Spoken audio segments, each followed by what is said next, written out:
ভারতকে শায়েস্তা করেছি। যদি আটলান্টিকের উপর থেকে কেউ আগ্রাসন করতে আসে, বাংলাদেশের প্রত্যেকটি মাদ্রাসা একটা ক্যান্টনমেন্ট হবে।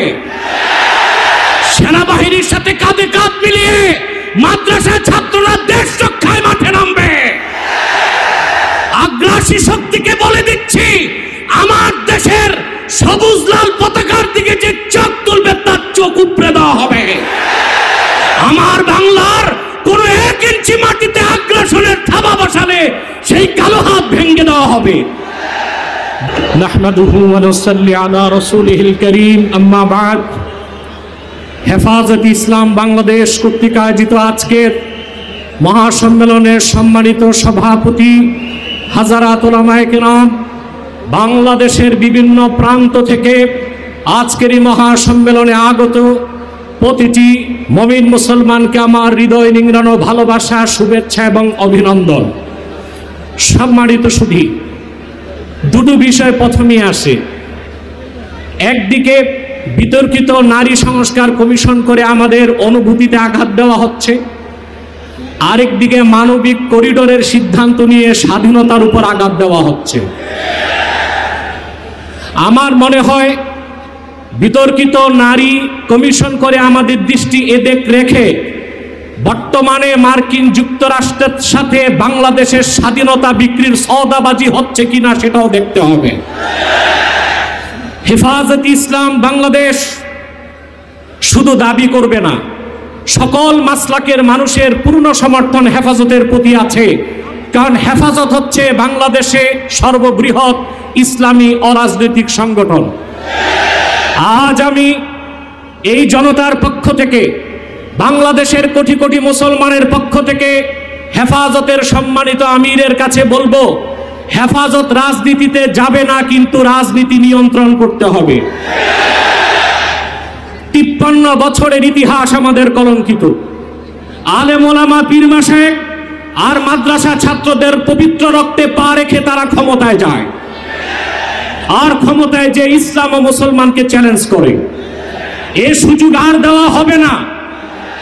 অনতি বিলম্বে বিতর্কিত নারী কমিশনের সমস্ত প্রস্তাব বাতিল করলেই হবে না। যে নারী নামের হিজড়াগুলোই দুঃসাহস করেছে, গ্রেফতার করে তাদেরকে আইনের আওতায় আনতে হবে। আরেকটি বিষয় হচ্ছে, ডক্টর ইউনূসকে বক্তব্য পরিষ্কার করতে হবে। 16 বছর ভারতীয় আধিপত্যবাদের বিরুদ্ধে আমরা রক্ত দিয়েছি। সর্বপ্রথম সকল প্রকার সেরেক, কুফর, রামবাম, নাস্তিক আর ভারতীয় আধিপত্যবাদ ও ফ্যাসিবাদের বিরুদ্ধে রক্ত উৎসর্গ করেছে শাপলা চত্বরে হেফাজতের আলেম ওলামা কর্মীরা। সেই আন্দোলনের আগ্নেয়গিরিতে 5ই আগস্ট ছাত্র জনতা আগুন ধরিয়েছে শুধু। অতএব আলেম ওলামাকে বাদ দিয়ে কোনো সিদ্ধান্ত মেনে নেওয়া হবে না। ডক্টর ইউনূস সাহেব পরিষ্কার করুন, মানবিক করিডোরের নামে বাংলাদেশকে ইন্দো প্যাসিফিক অঞ্চলে যুদ্ধের দিকে ঠেলে দিবেন না। আমরা ভারতকে শায়েস্তা করেছি। যদি আটলান্টিকের উপর থেকে কেউ আগ্রাসন করতে আসে, বাংলাদেশের প্রত্যেকটি মাদ্রাসা একটা ক্যান্টনমেন্ট হবে। সেনাবাহিনীর সাথে কাঁধে কাঁধ মিলিয়ে মাদ্রাসার ছাত্ররা দেশ রক্ষায় মাঠে নামবে। আগ্রাসী শক্তিকে বলে দিচ্ছি, আমার দেশের সবুজ লাল পতাকার দিকে যে চোখ তুলবে তার চোখ উপড়ে দেওয়া হবে। আমার বাংলার কোন 1 ইঞ্চি মাটিতে আগ্রাসনের থাবা বসালে সেই কালো হাত ভেঙে দেওয়া হবে। বিদায় লগ্নে আরো 3টি দাবি আমাদের পক্ষ থেকে। ব্লাসফেমি আইন করতে হবে, freedom of expression, freedom of speech. বাক স্বাধীনতার নামে ইসলাম বিরোধিতা যেই করবে তাকে আইনের আওতায় আনতে হবে। আমার দেশে অসংখ্য আলেম ওলামা, নিরীহ মানুষকে জঙ্গি তকমা দিয়ে কারাগারে রাখা হয়েছে। যদি বাবর সাহেব মুক্তি পায়, তাহলে যে সমস্ত আলেম ওলামা জঙ্গির মামলায় ভিতরে, তারা কেন মুক্তি পাবে না? তাদের মুক্তির আগে সংস্কার না নির্বাচন হতে দেওয়া হবে না বাংলাদেশে।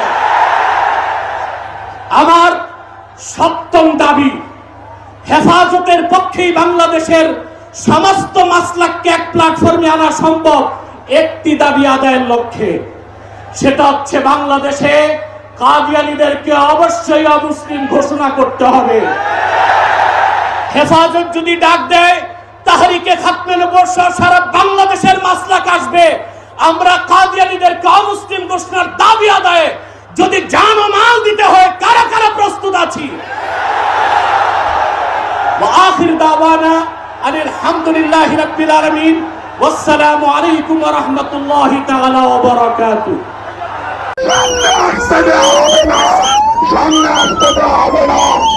জাতীয় বন্ধুগণ, অতীতের মতো